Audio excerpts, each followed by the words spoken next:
Por intermedio de usted, saludo al Premier y a todos sus ministros y colegas parlamentarios presentes. Es necesario hacer una reflexión, ya que el Premier nos ha hablado de números, y voy por ese lado. He escuchado su discurso, más parece un discurso presidencial.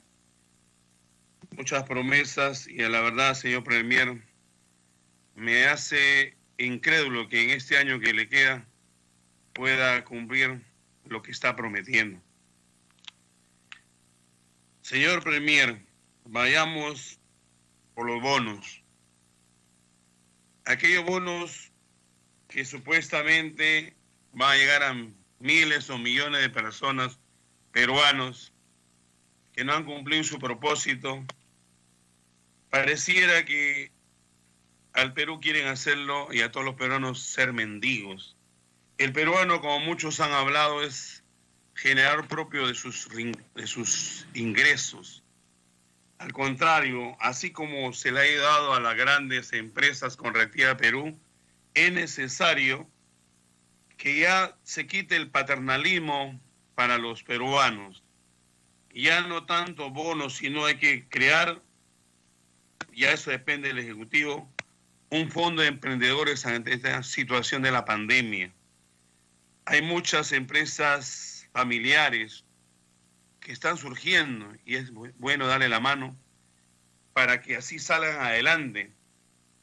Hay que darle ese salvataje, así como han dado a las grandes empresas.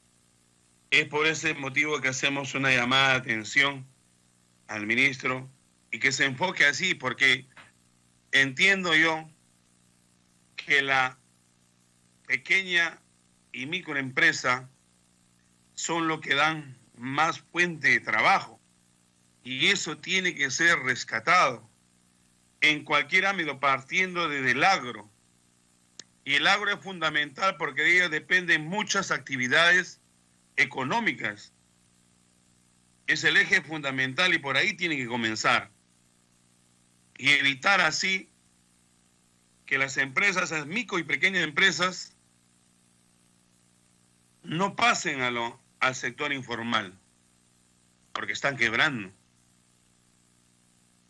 Por ese motivo, le digo esto. Usted ha hablado del amor al prójimo. Entonces hay que ponerlo en práctica. Hay que ser realista donde verdaderamente se necesita la gran cantidad de salvataje que necesitamos en los miles y miles de peruanos. Por eso me trae a la memoria un texto que fue escrito por Rey Salomón hace 422 años antes de Cristo, que dice que cuando los justos gobiernan el pueblo se alegra, pero cuando un impío gobierna, el pueblo gime. Y hoy día, por donde se toque al Perú, el Perú está llorando. Lloran los miles de peruanos por la impotencia de no poder, no hacer nada para poder, como quien dice, salvar a sus familiares. Y el gobierno simplemente se ha dedicado a ser un contador de cuántos mueren, cuántos enfermos hay, ¿no es cierto? Y es más, ni siquiera, por no decir otra cosa, no llevan bien la cuenta. Juraron por Dios.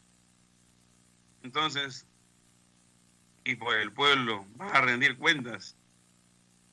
Entonces, hay que ser claros y precisos. Y hablando de números, no se agenda, el FREPA ha dado proyectos, oficios al gobierno de cómo reactivar la economía, cómo hacer una reforma tributaria. Ya dejémonos, y he visto hoy día, ya por no decirlo de una manera, pues, no dejará, pero siguen flexibilizando las normas y siguen dando facilidades económicas. a las empresas y a la minería. La minería no es la salvación del Perú.